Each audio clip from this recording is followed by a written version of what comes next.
Hey there, and welcome to this brand new episode of On Your Terms. I'm Vander, Wielen. I'm so excited to be here with you today, and I can't wait because in about 2 weeks after you listen to this, I've got something new coming for you that is totally free, something that was highly requested when I asked about it a couple of weeks ago. So I can't wait to share the news with you, but keep your eyes peeled for right after Thanksgiving. I'm going to have something brand new and free for you that will help you to legally protect your online business. Also, can we just talk about the fact that it is almost Thanksgiving by the time that you will listen to this episode. And in a couple of days here from when I'm recording this, I actually start getting started. I get ready for Thanksgiving. I'm obsessed with cooking. That's all I want to do or think about or talk about. It's pretty much all I do in my free time. So starting around November 1st, I'm like hardcore. I'm like looking at all the recipes and getting everything together, menu planning. Like I start testing things out. I just love it. So I'm just really excited that that time of year is almost here.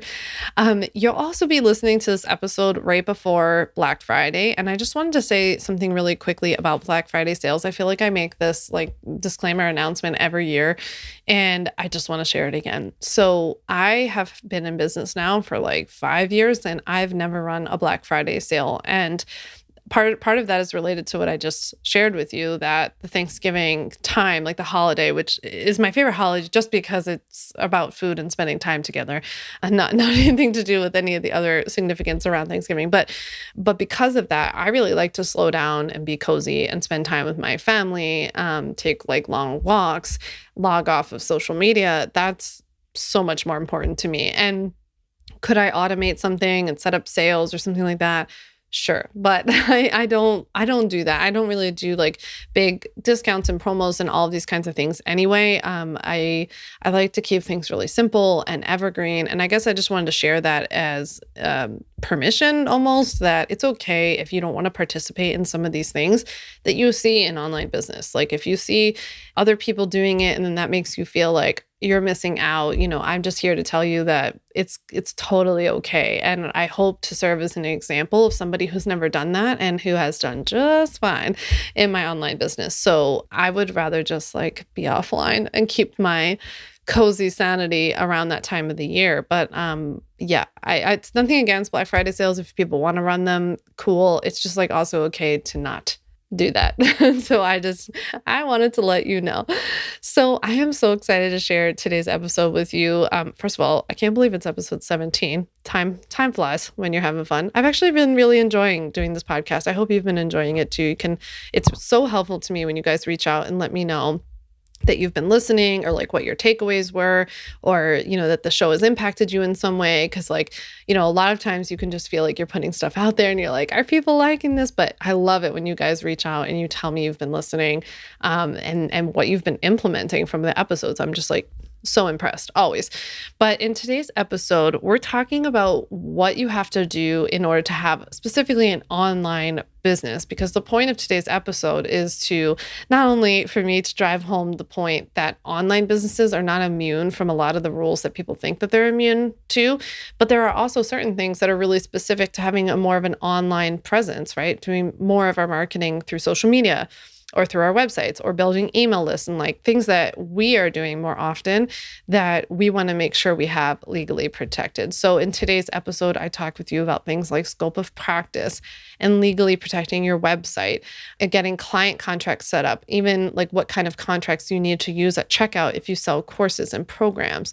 We talk business insurance. We talk registering your business. And finally, I teach you at the end about taking payments from clients, how to get it set up properly so that you're taking money directly from the client to your business bank account the right way and into your pocket legally.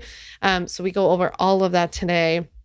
I'm really excited for this episode. I hope you like it too. And as always, once you listen, send me a DM on Instagram at Vander Wielen. Let me know what you thought. And if you haven't already, subscribe, follow, like, share, do all the things. I really appreciate it. All right, with that, let's get into it.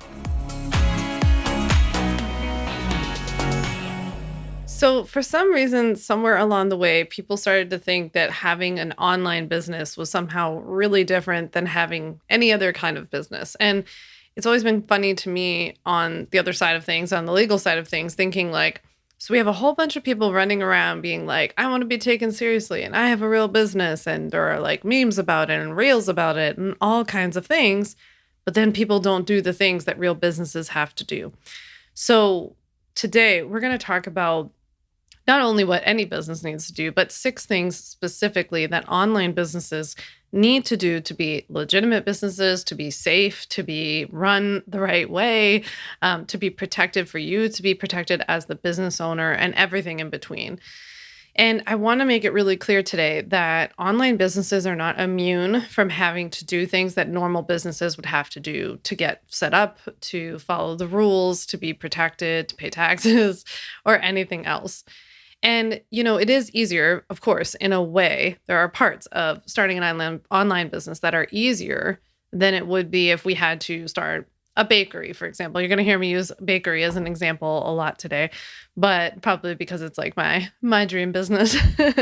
But otherwise, it's easier because we don't have to buy a physical space and our operating expenses can be much lower, and we also don't have to get like a whole lot of product. And if you have a bakery, you're probably going to have to start out with employees. You can't really wait until the bakery is further along. You're going to need help, and there are all kinds of things that come along with like having a physical business, like having to get approved by the township and get CO'd and like get approvals and permits and all health inspectors and all kinds of things, right? There are so many more layers of things to do. So in a way, of course, starting an online business is easier in that sense, right? Low startup costs. You can start one today. You can work from home. You don't need to have a physical space for most online businesses. So there are a lot of things that make it easier. But for some reason, this is like veered, like hard, right? And people act like it means that there's nothing that you have to do, right?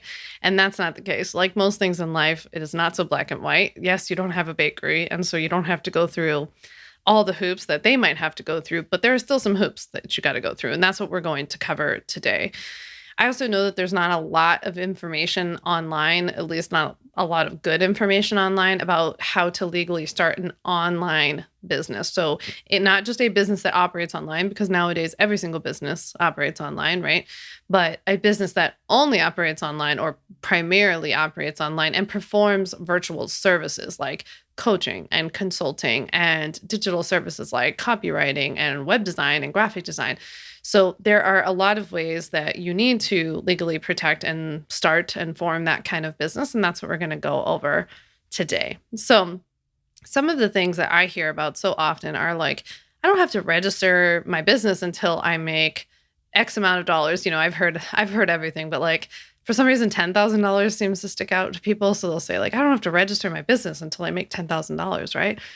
And I just laugh about this now, but it's of course we have to register our businesses, and of course you probably want to register your business. Like there are so many reasons why you would want to, even if you might not be technically required yet, and we'll go over that. But let's use the bakery as an example. Could a bakery start a bakery business and not register? No, that would be terrible, right? That would be a terrible idea. And people also ask, like, I don't have to get business insurance until like X, Y, or Z happens, or I don't have to get business insurance if I have an LLC, right? So would a bakery be able to operate without insurance? I just want you to get in the habit of like asking yourself these questions, that if you want to have a legitimate business and you see this as a legitimate way of creating a business and running a business, then treat it like one, right? Treat it like the bakery. And a bakery would never be able to get away with any of this stuff. So at the very least, of course, there are more, but like at the very least, there are 6 things that you have to do if you want to legally start an online business. And I'm today talking to you whether you have a business already that maybe the last couple of years has now pushed you to want to take it online, or if you're just looking for a way to start an online business, an online coaching, consulting, service providing business of some sort, then these are the 6 things that you have to do in order to create a business that operates online. Okay, so number one, the very first thing that you have to do or know about is your scope of practice and how your scope of practice changes when you're working with clients online. So, for those of you who already have a business or you've already been working with people in one way, like for example, I get contacted a lot by people who are therapists or physicians or physical therapists, people who have licenses in certain states, but then they're like, oh, I want to go start a business that allows me to work with people anywhere, not under my license, right? Not necessarily under their license because they're only licensed in a specific place. So your scope of practice changes when you want to work online if you're trying to work with people anywhere and everywhere, no matter where they're located or no matter where you're located, right? So if you're licensed, if you have a license in some field, like some of the ones that I've just mentioned, then you can only work with people where you're licensed to work with them, right? If you're trying to operate under that license. So if you're a doctor who's trying to establish like doctor-patient relationships with people, you can only work in the states in which you're licensed, right? If you're a coach though, or if you're trying to become a coach, right, then you just have to know what the scope of practice laws are in the different states or for your profession in general. I actually have an entire episode dedicated to this topic. So you can click below to listen to episode 2 of my podcast On Your Terms, where I go over scope of practice and how to figure out what yours is. But what is really important about creating an online business is understanding the fact that just because you're online doesn't mean you can do whatever you want in general. And just because you're online doesn't mean you can teach about whatever you want or talk about certain topics, offer certain services. You have to be qualified to do so, right? And that's not up to us. That's up to what states say, what courts have said, what licensing boards have said, like all kinds of things, right? So we need to know what our scope of practice is first and foremost in deciding like what the breadth of our online business is going to be, because that's going to define like what kind of products can I offer, what kind of services can I offer, what can I do, what topics can I teach about, how can I work with people, where can I work with people? So there are so many important layers to this. And that's one of the places that I like to start. And it's also even one of the places that I started when I was creating my legal business back in 2016. I was like, okay, so I'm a lawyer, but I'm licensed to practice law, but I'm not going to be practicing law. I'm not going to practice law anymore. I'm not going to practice law in this business. So what exactly can I do? Like how can I offer things that aren't services, right? And once I decided I wanted to sell templates and like guides and trainings and PDFs and things, I was like, okay, how am I allowed to sell those? What's available to me, right? Because then that kind of defined what kind of business I could build. So that's a really important part of taking your business online, is obviously figuring out what you're even allowed to do here. So definitely listen to episode 2 if you want to learn more about scope of practice.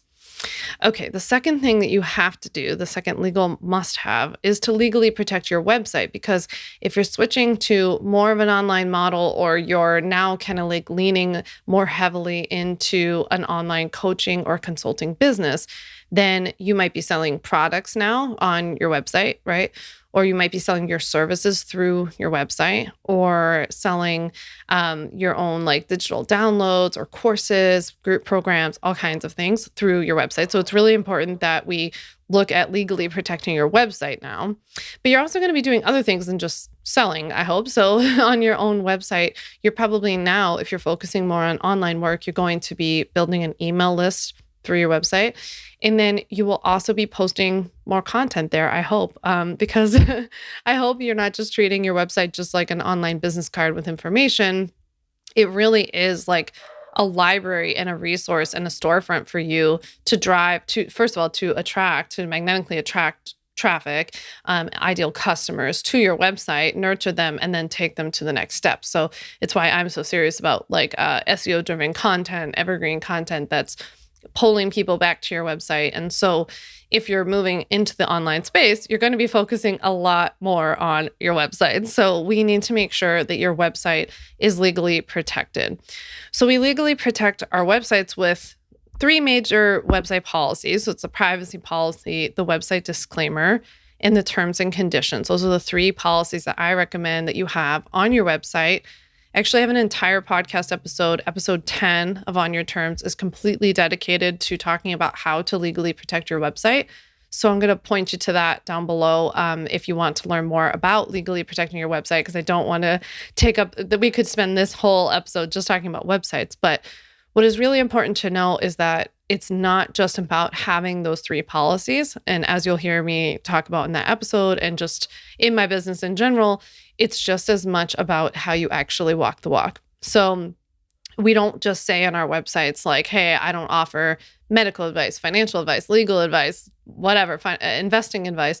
We then make sure that we don't actually offer that type of advice, right? We don't offer advice, period. If you're a coach, you give information and you teach people, right? You're not there to give them advice, because advice is personalized and can typically only come from, their doctor, their lawyer, their accountant, their financial advisor, their whatever.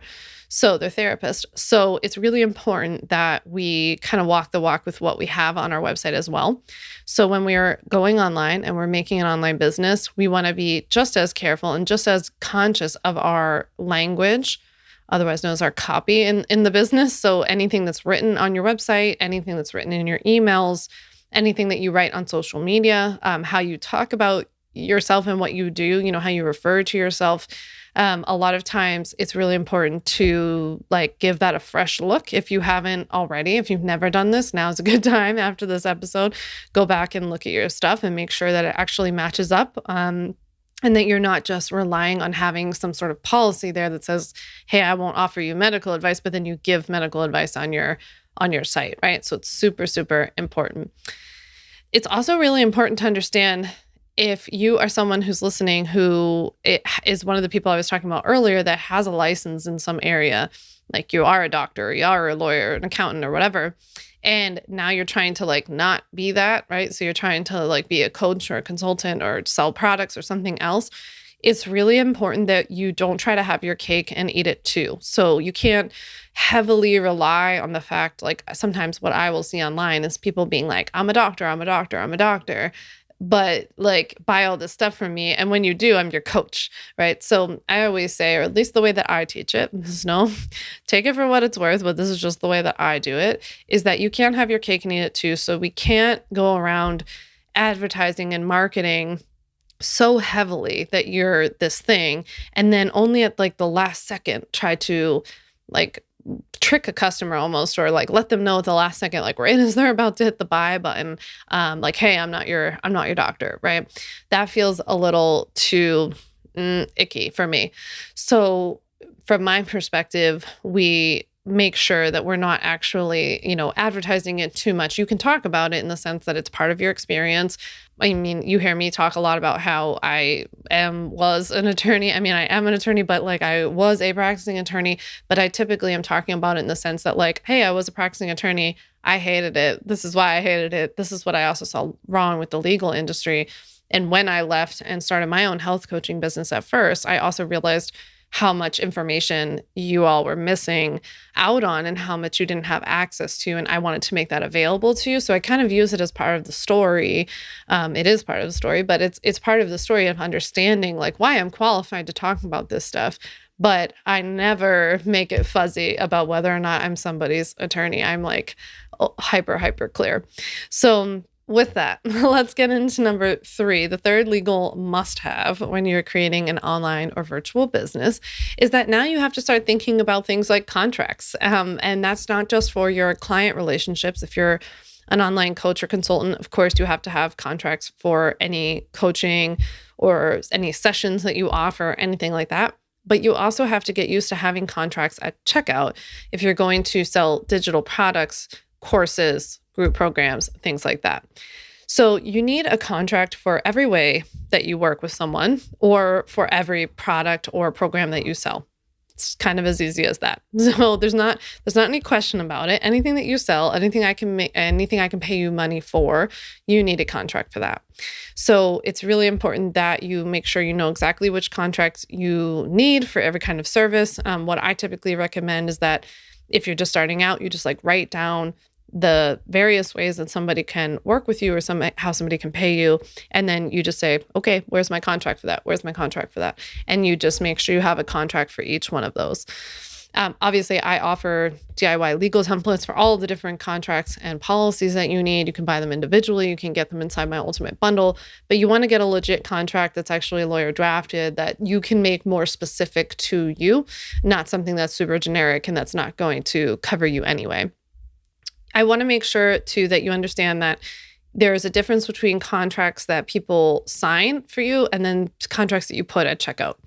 So the preference is always to have somebody sign a contract. Whether they e-sign it or sign it in person doesn't really matter. E-signing is generally acceptable, but you need to, if you do e-sign it, you have to make sure it's e-sign Act compliant. There's like this whole thing about e-signing. I actually have a YouTube video all about how to properly sign and sign contracts. So I'll make sure that I link to that below. But you want to make sure that you're actually sending and signing them properly. And that's always the preference, is to have somebody sign. But it's not really practical when you're selling digital products and courses, because the idea is that you should be selling these all the time. People should be able to easily, sign up for this theoretically when you're sleeping or on vacation, and you're not going, and hopefully in a volume in which you're not going to be able to keep up with it, right? So I don't want you in a situation where you have to send out a contract every time before somebody pays. The other thing, and you would know this if you listened to episode 8, and also if you watch that YouTube episode I have about sending and signing contracts properly, but people need to know the terms of what they're agreeing to when they pay you. So you couldn't have it set up so that, someone pays and then you send them a contract later. Even that wouldn't work. So when it comes to things like courses and digital products, downloadable things that people can buy when you're sleeping, theoretically or in reality, then we need to make sure that we have a contract at checkout. And with those, people are agreeing to it instead of signing it. So those are the kinds of things that people are, checking off a box or having to pick from a drop-down menu. It depends what tools you use. But in general, we have to capture some sort of contract because people are still purchasing from us, right? It's just that we're not involved in the purchase process in the same way that we would be if somebody was signing up for one-to-one coaching and you could send them an email with a link to their payment and a link to their contract. It's not the same. So I just wanted to make sure I mentioned that. And again, I'll link to episode 8 of On Your Terms, where I do go over contracts in depth, what kind of contracts you need, how to get client contracts and contracts for your courses. And then that YouTube episode I have as well, where I talk about how to send and sign contracts properly. So I'll make sure both of those are below. Okay, number 4 is business insurance for virtual services. So yes, there is business insurance for online businesses. So I get this question a lot. For some reason, people think business insurance only applies to those bakery type businesses, but there is definitely business insurance for online businesses. If you're offering any sort of services like coaching and consulting, any sort of service provider, you typically get professional liability insurance. So that's just a type of business insurance. And what business insurance does is that they provide you with a business defense attorney if your business gets sued. And then they pay that attorney's fees, their hourly rate, which is huge, by the way. So that's really helpful.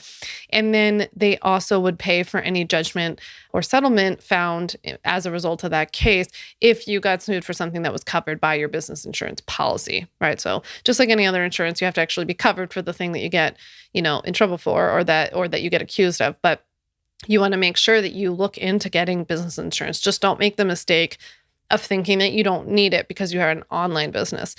And also, just because you're online doesn't mean you might not want to explore other forms of business insurance. There's commercial general liability insurance. You can always look into that. Some people get that kind of business insurance if they have a dedicated home office, or they have clients come over, or they teach a lot of workshops in person or something like that, or teach classes. So you might want to look into commercial general liability insurance as well. There are umbrella policies. Some people in my community have also gotten social media insurance, because a lot of times social media activity is excluded from your general business liability insurance. So it's something you want to look into, and it's best left to a conversation between you and a business insurance agent. So just because your friend has a certain kind of business insurance, or you saw something online, or you heard me talk about something, it doesn't mean anything. You want to get connected with a business insurance agent, and then you want to be able to tell them everything that you do, right? And how you do it. That's also just as important. So I'm a coach who teaches people how to work out, but I do so through Zoom classes. I do so through a group program. I do so through like downloadable PDFs that they can grab and videos and all these things. And I have a YouTube channel and I have a podcast. And you would want to tell this person all the different ways that you work with people, how that stuff is actually delivered, like in person versus online versus classes versus whatever.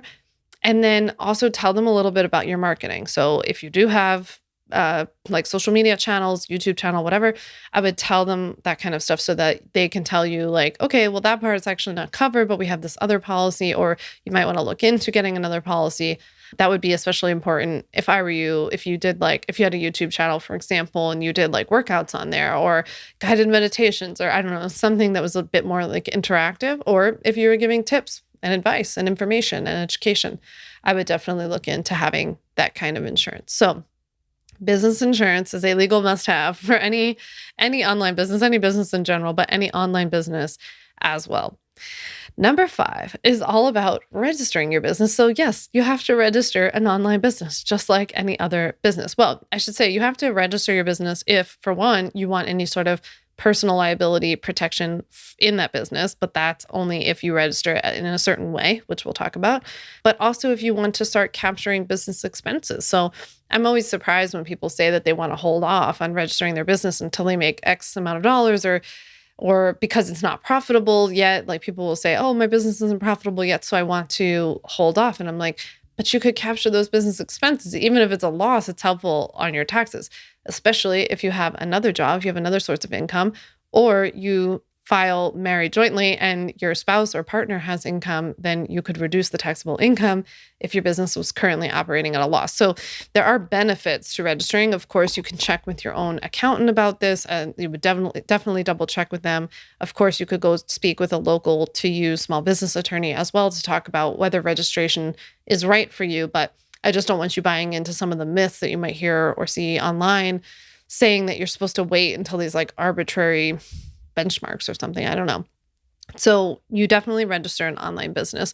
But the point is that you want to register it in a way that actually protects you, right? So a lot of times we're choosing between a sole proprietorship and an LLC, but an LLC is the only out of those two, only business entity type that provides you with any sort of personal liability protection, which means that in many states, in some states, it can provide you protection as an individual LLC owner so that you are personally separated and protected in your business.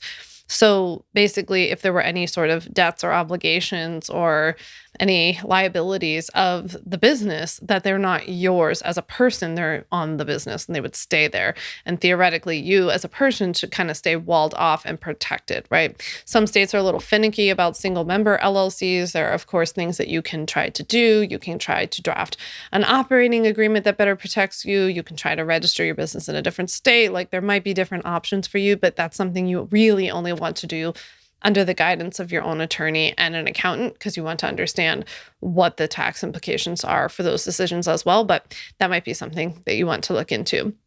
So online businesses have to be registered, should be registered. It's a good idea. There's just nothing, I think basically the point is like, there's nothing that says that they don't need to just because they're online. I think that's probably what I hear most often.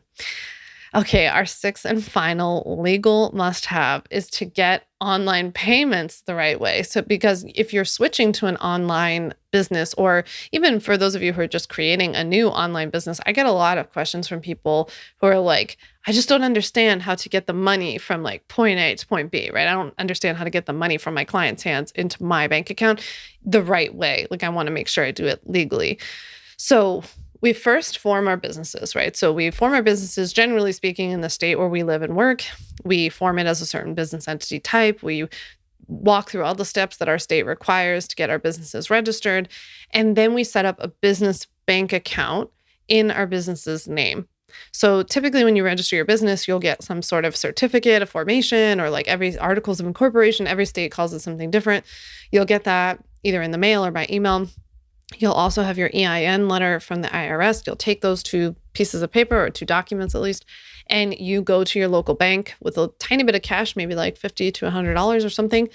And you take those documents and that cash to a bank and you ask them to open a business checking account. You can also open a business savings if you want, but for right now, the whole point is just to get this started. So you would get a business checking account. There's nothing particularly fancy or special about these accounts. It's literally just that they're called business checking accounts, if in case you're wondering. A lot of people ask that. So after we get this business bank account set up, this checking account, now you'll have like the business account number and the routing number. You'll have the information that you need to like set up your own online portal through the bank's website and all that kind of stuff. Then you want to register for a PayPal business account. It's important that it's business account, not a personal. And also maybe some other portal that can accept credit cards. So I like to have, like for me in my business, I like to have PayPal and then Stripe. And then you can try to use those separately. This also can depend on like what kind of website you're using. I have a WordPress website, so I'm able, and I use WooCommerce for my digital products. So I'm able to like use Stripe and PayPal at checkout. That's really helpful because like not everybody has a PayPal account, not everybody wants to. Some people really like it. Some people just want to input their credit card information, like make it really easy. I also like the fact that it makes like things like Apple Pay available. So I have PayPal and Stripe. So you just want to go on both of their websites or whoever you decide to use, and you want to set up these accounts as business accounts, and then you want to connect them to your business checking account that you just set up. So it'll ask you when you set them up for the account information that you want to connect it to, and that's the only account that you want to connect it to. So you connect your business bank account to that PayPal and Stripe account, and then from there you can start sending out invoices through PayPal, or you can integrate, little checkout forms or whatever on your website or wherever else you're going to take payment. I use Samcart for my checkout pages, but you can send those invoices out through PayPal, and then that way when you send out your PayPal invoice to a client, they pay it, the money gets transferred to your PayPal business account. You then take the money from your PayPal business account and you transfer it into your business checking account. And that's it. It's like as simple as that. It might sound more complicated right now because you're doing all of the startup steps, but once you get up and running, all the money should just be flowing to one place, like to your PayPal and to your Stripe, and then that should just automatically get transferred into your business checking account. And remember, it's super important and that we keep all of this stuff separate and we keep it clean. We keep personal money personal and business money business, and we keep all of that separate. So I hope that this was helpful. I'm going to drop all the links to the resources that I mentioned, all of the On Your Terms podcast episodes on all of these different topics. But these are really the 6 major legal must-have startup steps to starting an online business in 2021, 2022, but beyond. These are the things that we've got to do. And yes, even if you have an online business, these things are all required. So I hope that today's episode was helpful. I would love for you to subscribe and follow, leave a comment below if you're watching this on YouTube. And thank you so much for watching today's and listening to today's On Your Terms episode. Thanks so much for listening to the On Your Terms podcast. Make sure to follow on Apple Podcasts, Spotify, or wherever you like to listen to podcasts. You can also check out all of our podcast episodes, show notes, links, and more at samvanderwielen.com/podcast. You can learn more about legally protecting your business and take my free legal workshop, 5 Steps to Legally Protect and Grow Your Online Business at samvanderwielen.com. And to stay connected and follow along, follow me on Instagram at samvanderwielen and send me a DM to say hi.